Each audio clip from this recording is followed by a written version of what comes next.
Well, Hi. hello. We almost did this week as last week. Welcome to Smarten Up. Now that This, you can hear what we're saying.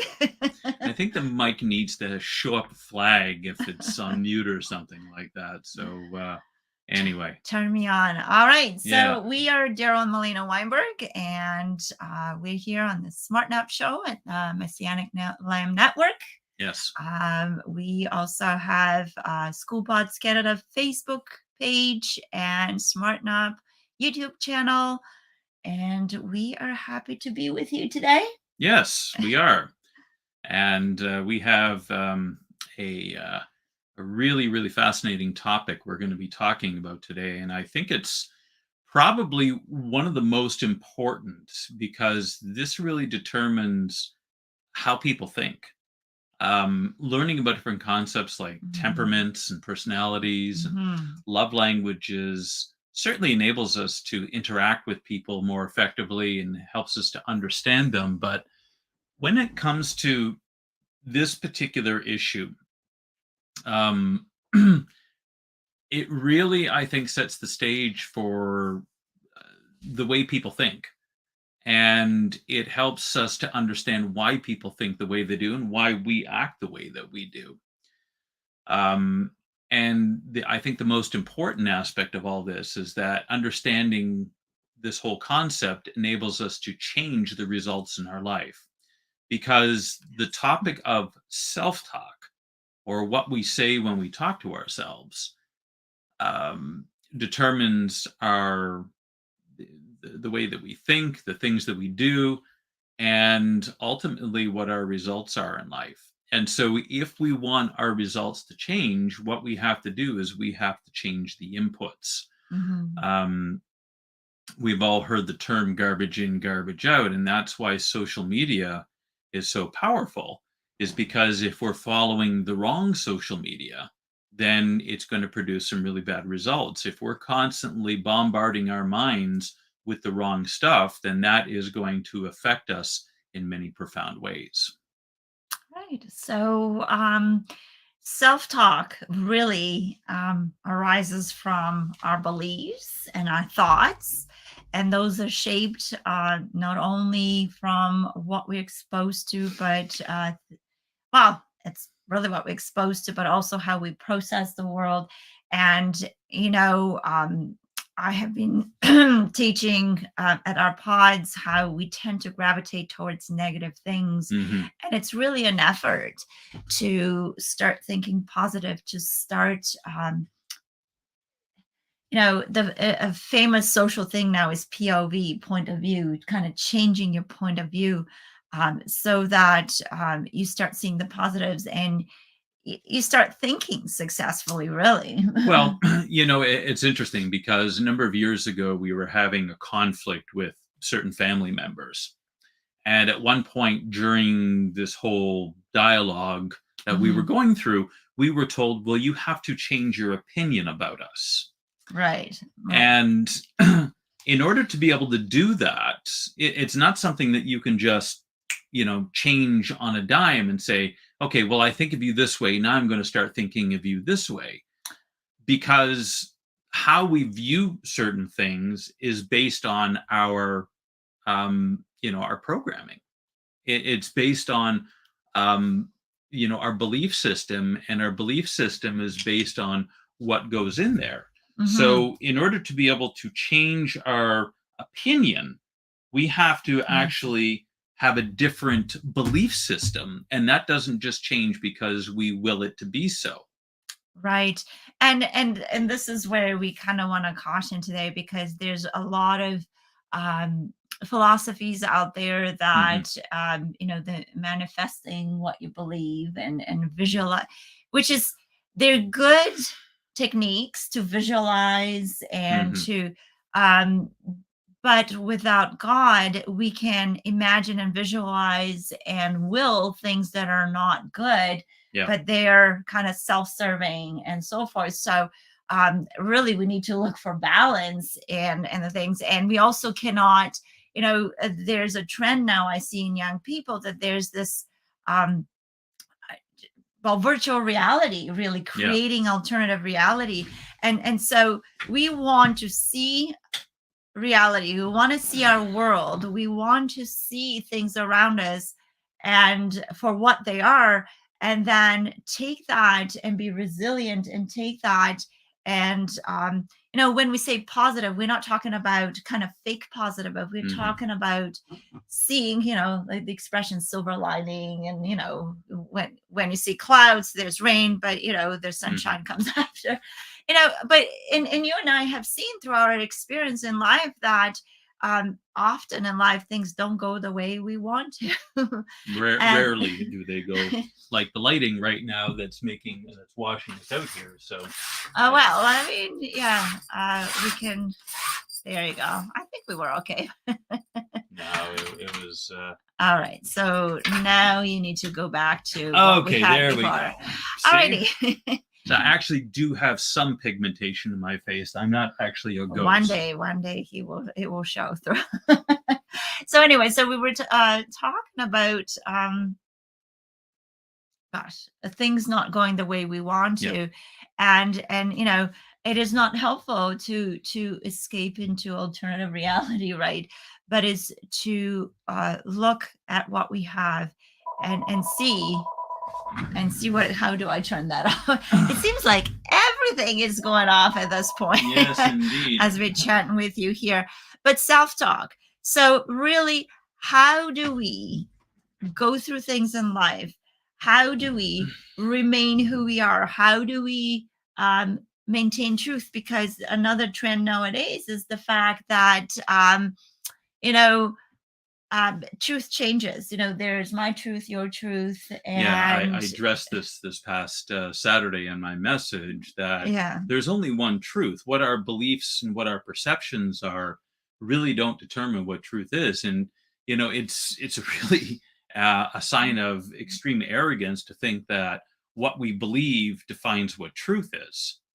um Getting into this whole topic as we dive deeper, what really led me into this, it was a book that I got a number of years ago, Mm-hmm. and it's called What to Say When You Talk to Yourself. Yes. And it was written by psychologist Dr. Shad Helmstetter, and it was written back in the early 80s. So this book's been around for quite a number of years. And one of the things that led him to write this book, and the research behind it, Mm-hmm. was that people go and they will get different they'll go to courses and they'll sign up for things, and they'll go to seminars and conferences and things like that, and you can get really fired up about things and get all inspired, and you come back and you're all motivated to change things. And then what ends up happening is that you end up kind of settling back into the same results as before.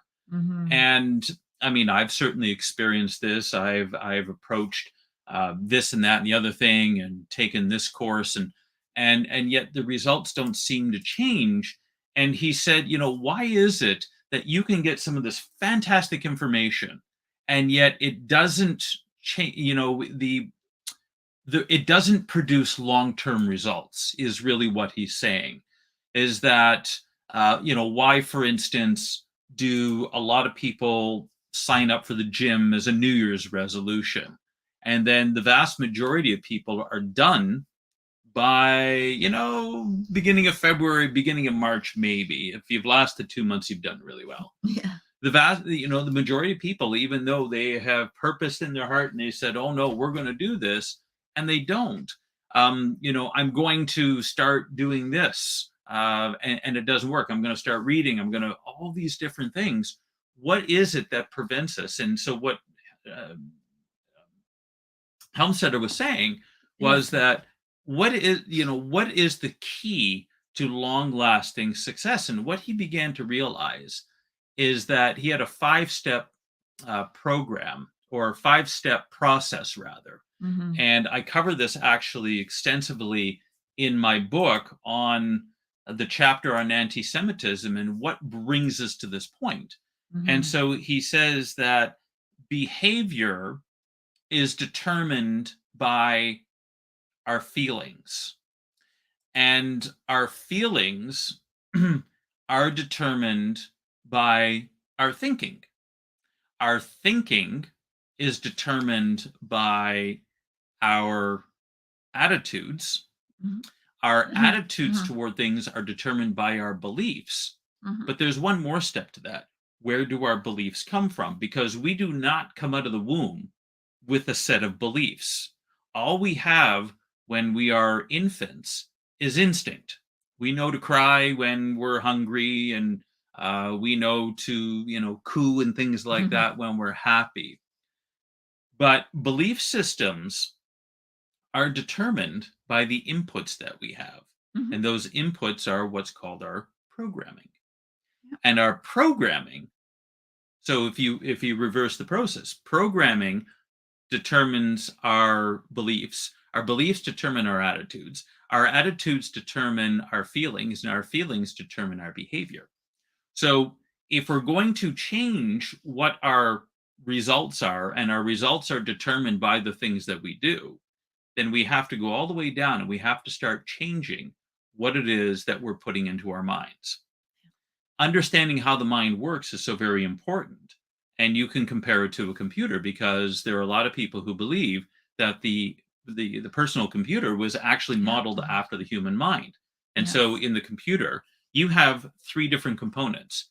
You have your RAM, which is the current programs that are Mhm. running. I'll take that for a sec. Yeah. Okay. Go ahead. So you Mhm. have whatever's running in the background. Then you have or sorry, the first thing is the programs that are open. And that's equivalent to the conscious mind. And our conscious mind is what we have actively going. It's the things we engage in, it's conversations and stuff like that. The subconscious mind is compared to the RAM and all of the programs that are running in the background. Mhm. So if you go into your task manager on your computer, I don't know what it'd be on an Apple, but if you're on a Windows computer, if you go to your task manager, you'll see you might only have two programs that are open, but you will have a whole bunch that are kind of running in the background. Mhm. And so the subconscious mind, which is a whole lot bigger than the conscious mind, is everything that's running in the background. And then of course you have the unconscious mind, which is equivalent to the hard drive, and that's every little bit of information you've ever received. So the brain Mhm. stores every little bit of stimuli that you've ever had in your life. Yeah. Um, and for people who have photographic memories, for instance, it works a bit differently, and they'll tell you that's actually a curse, not a blessing. As opposed to a lot of us who can't even remember where we put our wallet or Mhm. whatever it was, the from yesterday. But so you have these three different parts of the mind. And what they have discovered is that the subconscious mind is really the most powerful aspect of our brains. And yet Yes. it's something that we don't really engage ourselves in because we don't really understand it well. Vince Passetti, who was a an Olympian, I think he was, what was he? Did gymnastics or something like that. The parallel bars, I think, was his sport. Mhm. And Mhm. they began to study the whole idea of visualizing what it is that you want your results to be. And because of that, and because of the emphasis and Mhm. understanding how all that worked, he ended up producing exactly the results that he had envisioned, which was a gold medal and a near flawless performance. Well, how did Yeah. he do that? Because programming the subconscious mind in order to be able to do what he wanted it to do, and he just kept repeating that same thing. So they would practice. It's not as if you can sit on the couch. You have to practice. Yeah, Visualization is very, very important, but practice you still helps. have you still have to be in shape. I mean, you're not going to go into the Yeah. Olympics and you need a six pack. You don't need a keg. I'm just saying, okay, especially when it Correct. comes to something like gymnastics, where you have to be in elite shape. But what they said is that his Mhm. coach would sit with them, and after they had practice, and they were exhausted, then they would sit down and they would visualize. Okay, so what is it we're going to do? What is it we're getting? And what was our objective? And they Yes. would picture it over and over and over again. And what ended up happening is that the results were exactly the way they visualized it. Yeah. Now, we do have to understand here that you can get into some very strange beliefs and understandings. You have the book The Secret that was written, and a lot, talking about the fact that thoughts are things. And if you simply visualize it, it will come to pass. That's not necessarily true. Just because we envision something doesn't mean it's going to come to pass. Because, first of all, number one, we have to determine, is it the will of God? Because he ultimately is in control of everything. But number two, the visualization is only the beginning point. And what you then have to do is you have to get your conscious and your subconscious minds Mhm. aligned together so that they're doing the same thing, so that the activity that you're doing lines up with what you're visualizing. So it's not as if that I can become a world class athlete just because I visualize it. Yeah. Okay. I have to, of course, have the natural talent. If you're 5'2", 110 pounds, you are not going to be an NFL quarterback, or even, more importantly, like a linebacker. Now, you could be good for other positions and other things, but there's just certain 5'2", 110 pounds, you're not doing the NFL. I don't care what, unless you're as fast as anybody has ever been on earth, and you can, you Yeah. know, get around. But the Yes. moment you get tackled first, it's your career's over. So, yes, it is true. You do have to match the physical with Right. the mind. So you have to, there's got to be the Mhm. conscious mind has got to be engaged. And the whole purpose of the ant and the elephant, and it was like an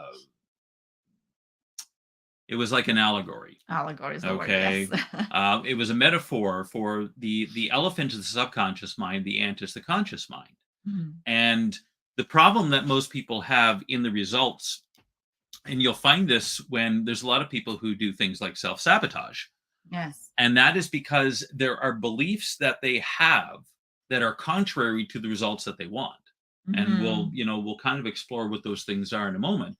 But if you compare the difference between the conscious and the subconscious mind, the subconscious mind has been shown scientifically to be 2 million times as large, which Yes. means that the number of synapses, you want to explain what synapses are? They're just connections between neurons. Okay. And the electrical impulse that goes between the Mhm. two is It's an impulse. I don't know. It's a signal. I don't okay. So know. what we have, the synaptic pathways or patterns that we have in our brain, is that anytime we do anything or we think anything, there is a bunch of electric impulses that are produced, and it goes from here to there to there to there to there in our brains. Well, the more we repeat something, this is why the whole 10,000 hour thing to become an expert in anything is because when those electric impulses move through the brain over and over and over again, what it does is it produces an actual groove in the brain. And so when you practice something over and over and over again, it becomes a whole lot easier because you've worn away the resistance.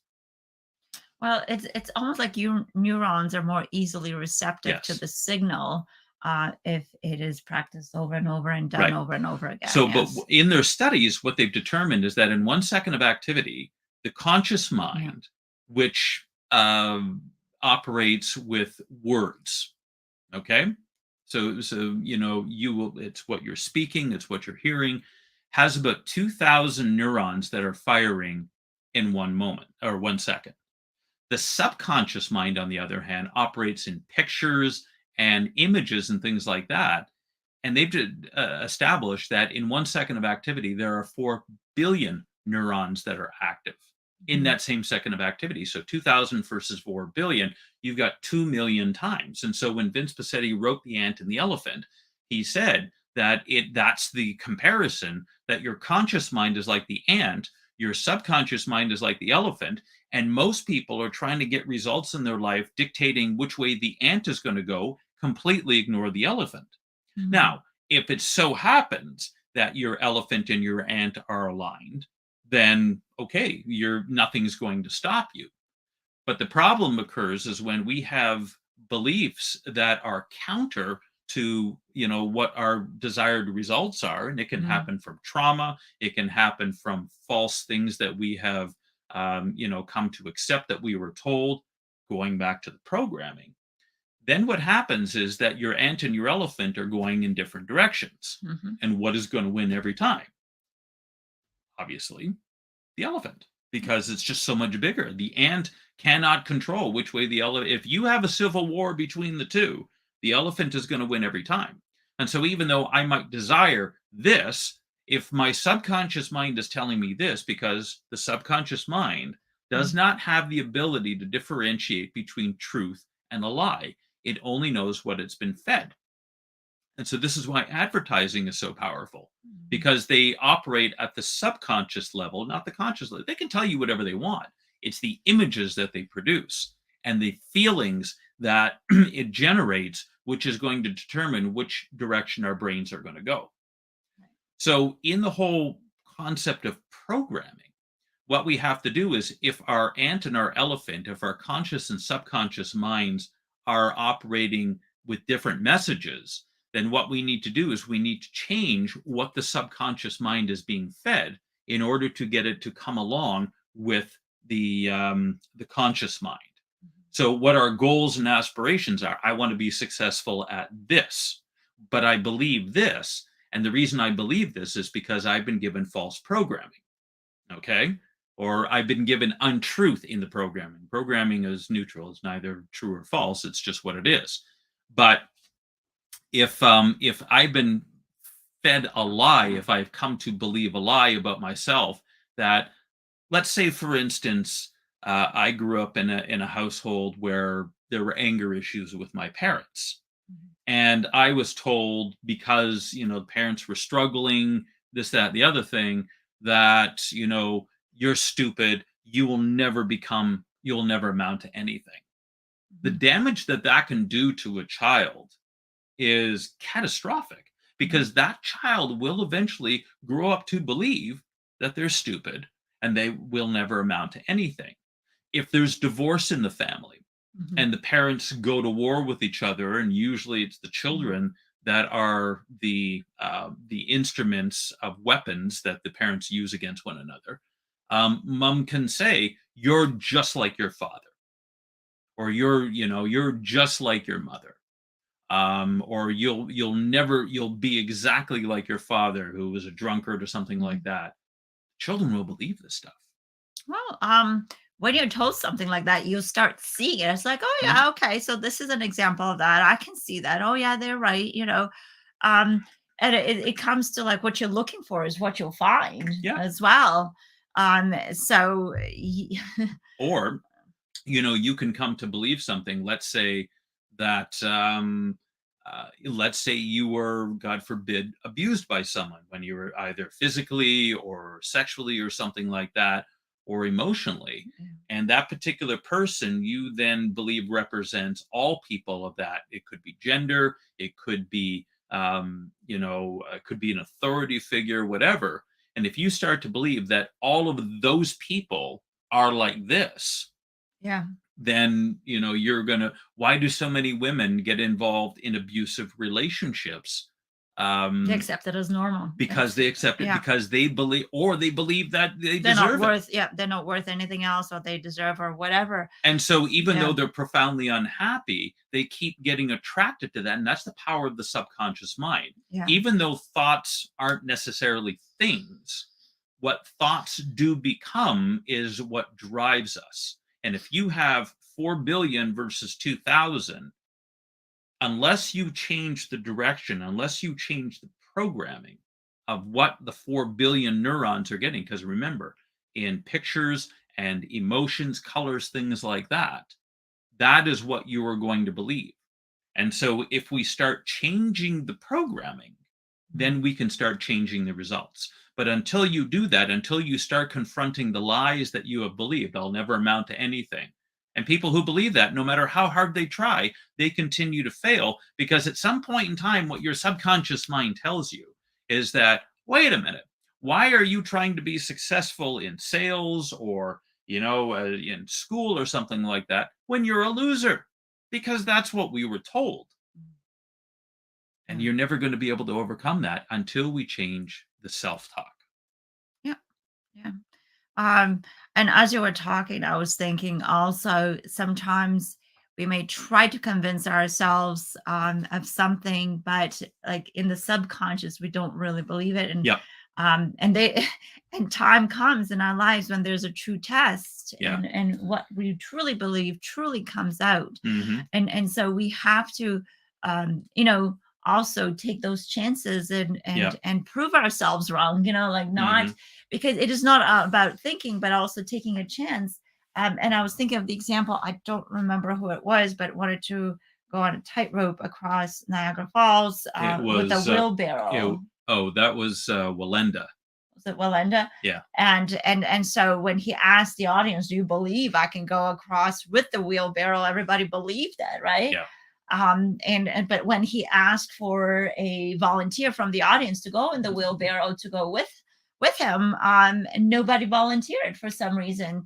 So and that's another thing we have to start trying to we have to really discern when people tell us something, do they believe what they're saying to us, or Yeah. they're trying to convince us something, convince Right. themselves of something. Right. So unless, like you were talking earlier, unless we um follow up our thoughts and affirmations, all these positive things that we put in our head with action, we Hmm. will not believe it. Yeah. So we have to practice what we So, believe. Otherwise, it will never go into our subconscious right, and because as a so belief. people set goals all the time and Yeah. then they fail at them because they're not doing the things that are necessary, and they're not repeating the Yeah. fact that I can do it, I can do it, I can do it. Um, one of the things that Helmstetter says is that the way that our brains work is that every bit of information we get is automatically tied to something we know. The Yeah. brain cannot receive something it doesn't understand. So what it has to do is it has to somehow categorize it somewhere else. So if I see this, this has got to, okay, I got to figure out what I can relate this to, because otherwise I don't know what to do with it. And Yeah. so if, that whole that system there is faulty, and if we believe a lie, then every new piece of information we get is also going to be tainted. And so the idea of self-talk, what is self-talk? It's what we say to ourselves on a regular basis.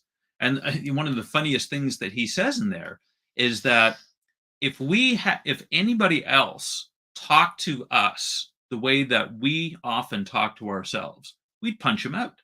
Yeah. The things that we say to ourselves because of self-deprecation and things like that, or because of what we've been told, um, and all it does is it reinforces those negative attitudes and changes the programming. Yeah. And so we can say, if you make a mistake, oh, I'm so stupid, Yeah. Or clumsy or whatever. or I'm Yeah. clumsy. Um, when people talk about goal setting, um, Carl Walenda, who was the father, I can't remember which Walenda it was who went across Niagara Falls, but Mhm. Carl Walenda was his father, and world famous tightrope family. And back in 1977, um, Carl Walenda had a gig, as it were, in Puerto Rico, and he was going to do a tightrope walk between two buildings at about 10 stories high. And leading up to that, his wife had said that for some reason, and nobody knows why, but he began to be obsessed with falling. And, he spent all this time checking to make sure that, Well, he was obsessed with the fear of it, and he yeah, was focused on the fear right. of falling, right? Like nobody consciously decides I want to fall, but it's No, like, no, no. but But when you he focus on the was, fear of he falling, was, yeah. yeah. When I say he was obsessed, it was like there was this Yeah. morbid, fascination with it. And he was Yeah. checking the wiring and everything else. And what ended up happening is that he ended up losing his balance and he fell to his death. Yeah. And even in race car driving, they'll tell you, if you focus on the wall and not hitting the wall, guess what you're going to do? Yeah. You're going to hit the wall.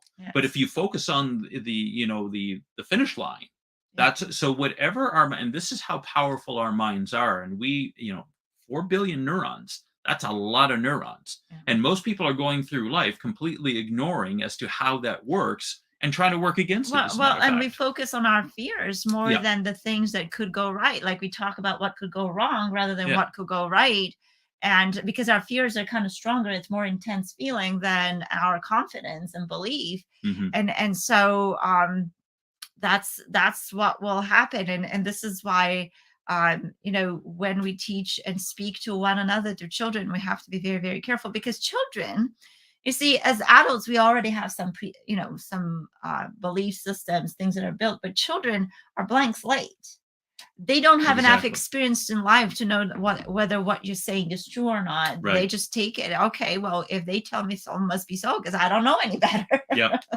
Exactly. And so that is why, I know in a homeschool chat that some mom said, what's the best age to educate a child, to that they're more predisposed to learning.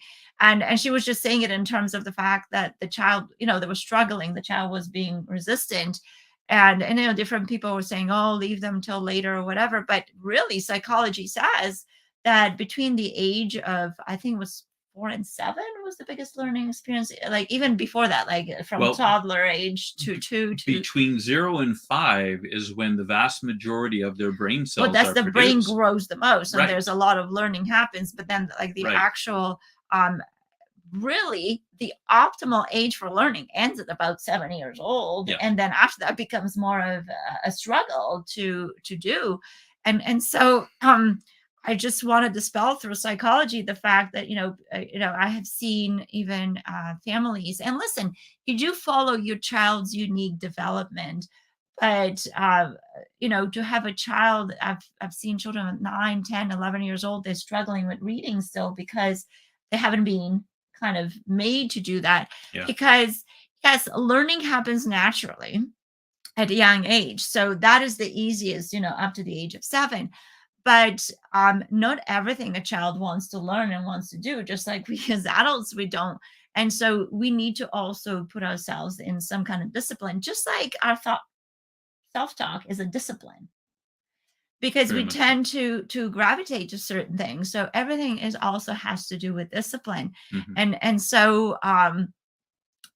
And the other saying is, whatever we focus on, that's what will grow, that's what will improve at. And we can't say I'm no good at this, because the question is, well, how much time did you spend developing this? Yeah. you Now, know there are certain things that you have a predisposition to. God gives us gifting in certain area.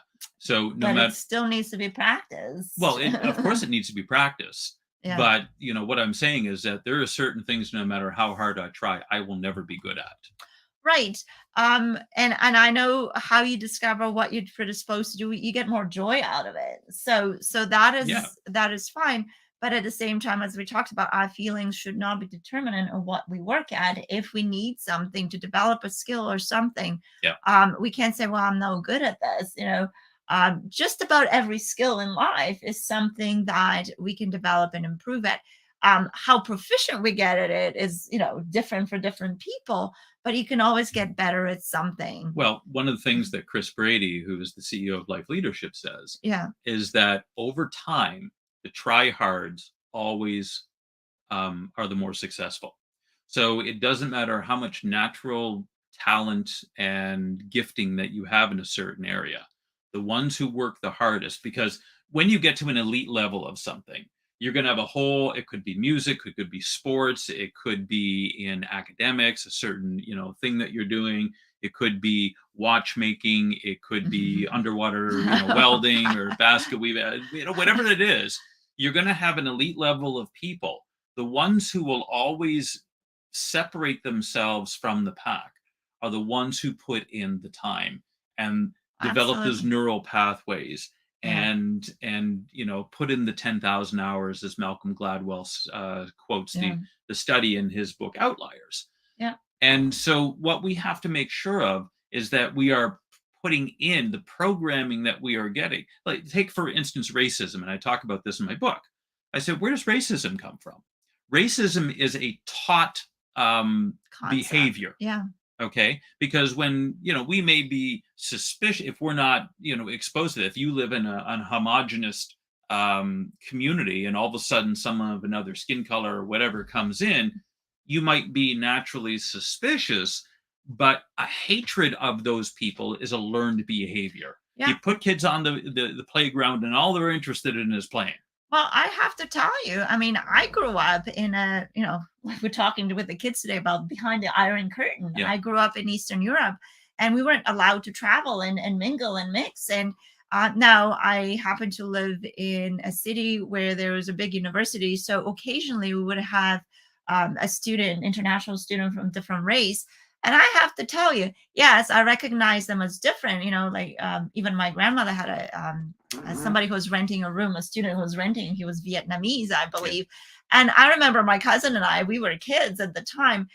Yeah, we recognized he was different, but we were curious. We were like, when he was cooking food, we were watching and see what he puts in there.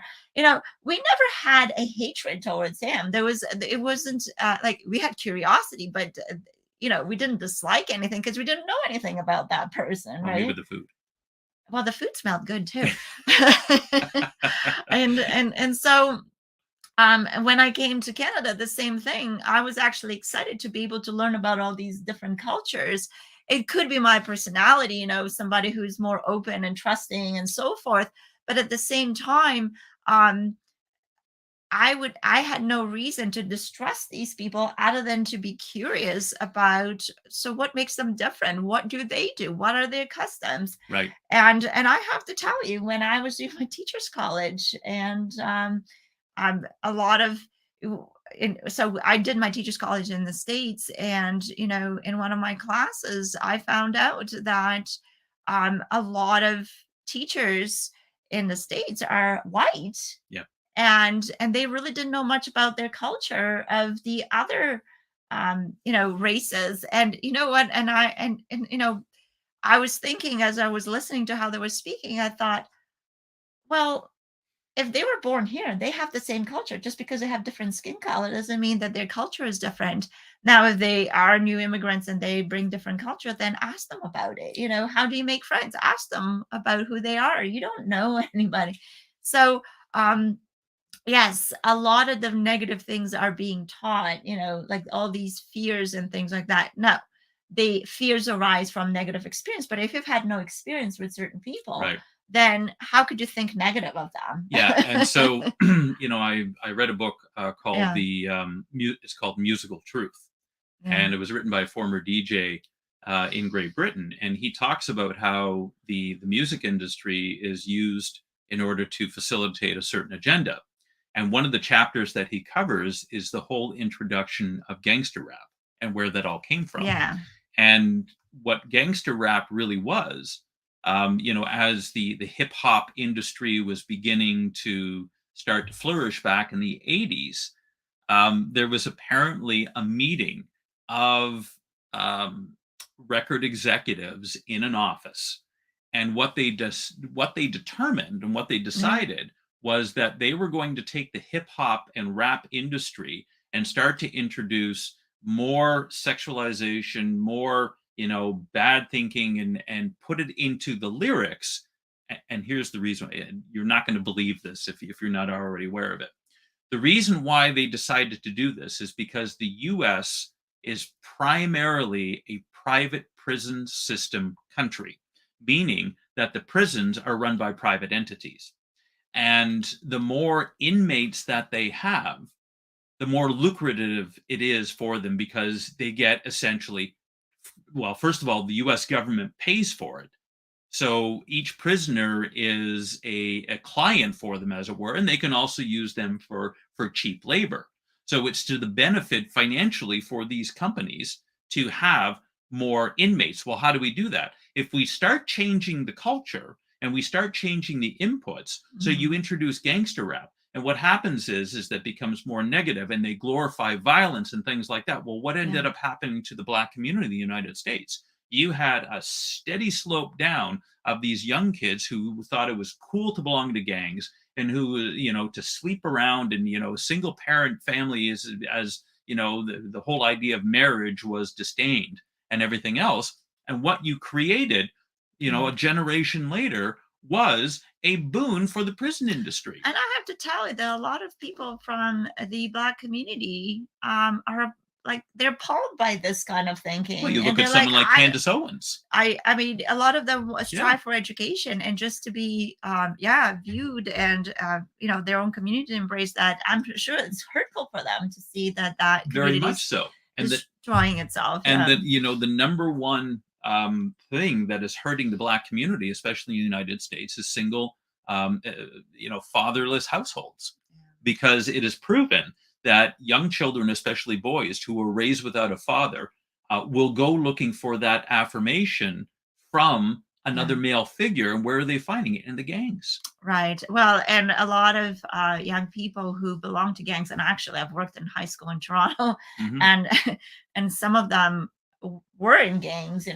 was pretty rough, and they said it's a sense of belonging. It's like Yeah, family, exactly. and but it's the wrong kind of family. So we need to turn all these needs, and we talked last time about Maslow's hierarchy of needs and all these things. Mhm. They need to be met with positive things, and our thinking where we find to fulfill where we look for to fulfill our needs, it depends on our thinking.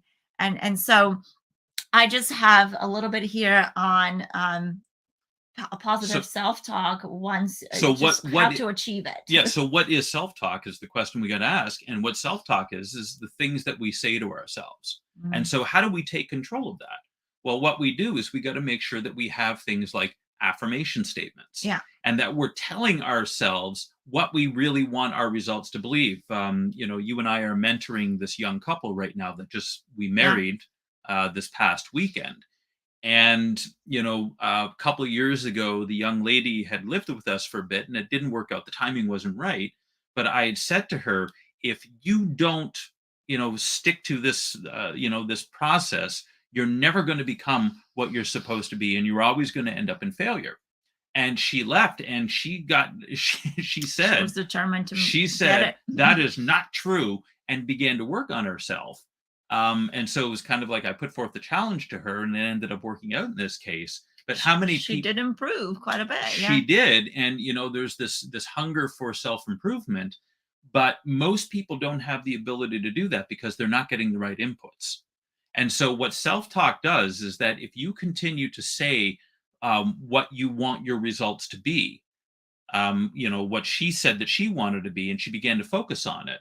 Yeah. And the most effective way we can do that is by recording what we believe about ourselves and playing that over and over and over again, saying, I am smart, I am Saying successful. positive things. Yeah. Positive affirmation, Yeah. because what it does is it programs the subconscious mind. Yeah. And then it's not as if it's magically, mystically going to appear, but what it then does, and here's the key, is that the subconscious mind begins to search for opportunities. You know how Yeah. things happen serendipitously? It's almost as if that, Yeah. magically it just, because I was thinking it. No, what happens is that number one, our thoughts produce frequencies. And the frequency, if you've got a frown on your face, I will guarantee it, all you're going to You attract, attract out of grumps. you're going to attract miserable people, because Yeah. frequencies attract each other. Well, and this young lady also, because she decided, because of relationships she's had in the past, she decided she's going to have a different type of relationship. Exactly. And and that's the thing, when we set our mind on those positive things, when some attractive um opportunities come our way but don't align with those positive thinking and those goals that we have, we're going to reject them instead of be Yeah. seduced by them. Exactly. And what was it, kind of accept the good and give up the great and the excellence in our lives. It's called So settling. yeah, so you don't want to settle for something that seems good at the time. You want to, and so that's what happens. Yeah. It's not only that these things all of a sudden appear, but you specifically focus on them and you take away the distractions and the Yes. other things that are not good for you. Hmm. Yeah. Exactly. So, one of the things that I've done through the influence of this book is I've recorded statements about myself, um, regarding what I want to happen or what I believe about myself financially, Yeah. dealing with certain emotions. It could be anger, it could be fear, and telling myself truths about what the Bible says about me, because we Yeah. want it to align with what God says. But, Yeah. if I've been called to be a preacher, one of the things that I'll do is I'll say on a Saturday morning before I'm about to deliver a message, I am going to deliver the best message I've ever given. Yeah. Every week, I'll tell myself that. And why? Because I want my subconscious mind to be aligned on focusing on and believing that this is going to be the best message I've ever given. And it's going to find, emotions, and it's going to find things Yeah. and remember stuff that will make that thing come true. Yeah. So, and that is, I think we as adults we need to model that to young children.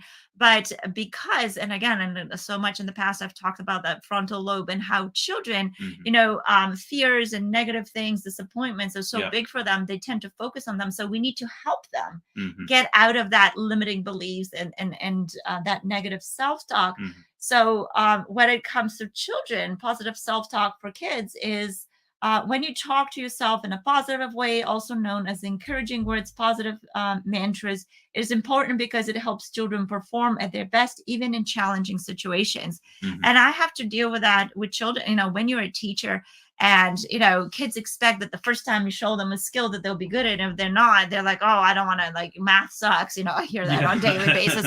No, math doesn't do anything. Math is neutral, right? Like, Yeah. it doesn't really do anything. It's a set of knowledge that you either going to put effort into practicing, Hmm. or you're just going to say, no, it sucks, I'm not going to do anything, and you'll never become good at it, right? Hmm. um so we need to guide children through that positive self-talk. And so how do we develop it? Self-talk comes naturally to us, but parents don't teach their kids to talk to themselves. So we, as people who have had experience, we've had some successes in life, we can actually draw from experience. We're like, you know what, it worked out that time, I think I can do it again. Yep. Right, like you set a precedent for yourself, but kids don't have that. They don't Well, have a precedent. And so children naturally use a variety of gestures to convey information to others and themselves even before they start speaking. So, um, fortunately, though, children are so, like, because their brains are growing, they're so motivated to learn that they don't give in to negative self-talk from the beginning. yeah, But we have to watch our reactions as well because they watch and listen to us. sure. So, for example, when you tell a child, if a mother warns her son to not to touch the stove, later when he's drawn toward the stove, he stops himself by hearing his mother's words, "Don't touch the stove." And who said it's best when we learn what others teach us or from others' experience than to make all the mistakes Yeah. ourselves. Knowledge is learning from your own mistakes. Wisdom is learning from someone else's. Yeah. So self-talk is used overtly by children from around the age of 3 to 8, after which it is internalized and transformed to become a more adult-like dialogue. So that's the ages. A lot of parents ask, so when do I help my child develop? Like, it's that From the beginning, from all the along. beginning, absolutely. Um, so how do we develop the self-talk? Well, focus on the positive, right? Mm. So when a situation, I mean, our children are clumsy and they do things, do we positive focus on the positive things? Oh, let's clean this up together, let's do this together, oh, it's going to be no big deal. Or do we say, oh no, what a disaster? Because then children, they are like little echoes of what we Oh, say, yeah. right? And so if we keep saying, "Oh no, how horrible it is that you dropped or spilled something or whatever," then a child is going to start saying that every time they do it. Well, and if we say things like, "Oh, you're so clumsy," then that is what children will start to believe, and then it becomes a self-fulfilling prophecy that they are clumsy, they do bang into the walls, they do end up hurting themselves, they do drop stuff. But if we minimize, the negative, when people say, "Oh, I hate this," I don't accept that. Yeah, There's only one thing that we're called to hate, and that's sin. yeah. We can say that we don't like this, we dislike it, You can dislike things, but that yeah. doesn't mean you should just not deal with them. And or when you make mistakes, okay, if and that's the growth mindset that we also is popular nowadays. Right. Well, I'm not good at this yet, putting the word yet at Yeah. the end of the statement, and I just keep trying, I'll get better. Yeah. Or people will say, "Well, I'm no good at this." I said, "But you're getting better." Yeah, And yeah, so it's the idea, like, a lot of people, for instance, have trouble remembering names. Oh, yeah, a lot of And people say that, "Oh, I yeah, suck at this." It's like, I'm terrible at remembering names. Well, that is reinforcing a negative thought, and that doesn't have to be true. And the reason most people are bad at remembering names is not because they have a particular brain damage or anything like that. It's because they don't focus. And so when someone's introducing themselves to you, you make a There's so techniques, right? yeah, there are techniques. A guy by the name of Jim Quick, Kwik, teaches all this stuff. He had an amazing course that I took a number of years ago Yeah. on memory and stuff like that. And he gives these little keys on how to remember people's names. But if we say that I am no good at remembering names, then you are telling your subconscious mind, I am going to forget this person's name. Well, but by learning these techniques, now you're putting conscious effort into remembering the names and The ant and the elephant are now aligned. But if you're going to practice yeah, trying to remember people's names, but you keep telling yourself that you're bad at remembering yeah, names, you've now got a conflict between the yeah, two, and it's not going to work. To give absolutely. you an example, one of the things that Helmstetter said in his book is that he had a goal of losing weight, and so what he did is, and this is way back when they had tape recorders, and what he does, see now you can do it on your phone. Well, whatever, Yeah, whatever technology, but use it. yeah, but I mean, the whole idea of so you can write it out and you can read it off of, or what you can do is you can record yourself, and Yeah, then you can just play it back to yourself. So you hear, I can't believe he used the same tone of voice again. It's just like every single day, it's the same thing. But hi. But what he did is he said he wanted to lose weight. So he recorded himself and, gave all these positive affirmation statements yeah, about losing weight. And he would play it for himself, two, three, four times a day. Well, he did it while he was in the bathroom shaving and everything. He said not only did he end up losing 50 pounds, but his wife ended up losing 25 pounds just because she was listening to the same statements. yeah, yeah. So that shows you the power that the subconscious mind has. And when we learn to take control of that and make it our servant, we can accomplish so much. Because if you're trying to accomplish your life's goals on 2,000 neurons, when you got 4 billion sitting there that aren't being engaged, you're missing the boat. Right. And as a parent, as I like, as you were giving this example, when we Yeah. do this for ourselves, we are an example to our children. So they, just like his wife lost the weight because he Yeah. was just had these statements.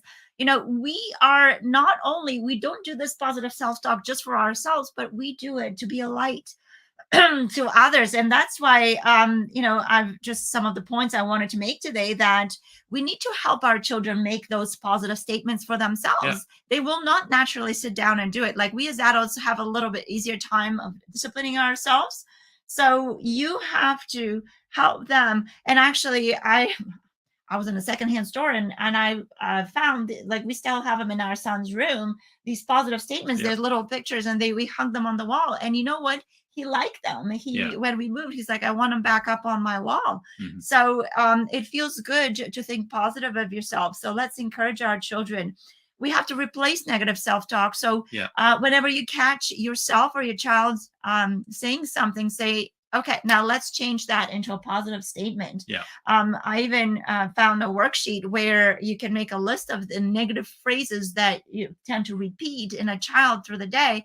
And then you have to make, okay, now let's consciously decide to write the positive statement. For example, I cannot do this. And you can replace that with, I will do my best. Or, I'm stupid. We can replace with, I'm patient and hardworking, so I'll keep going.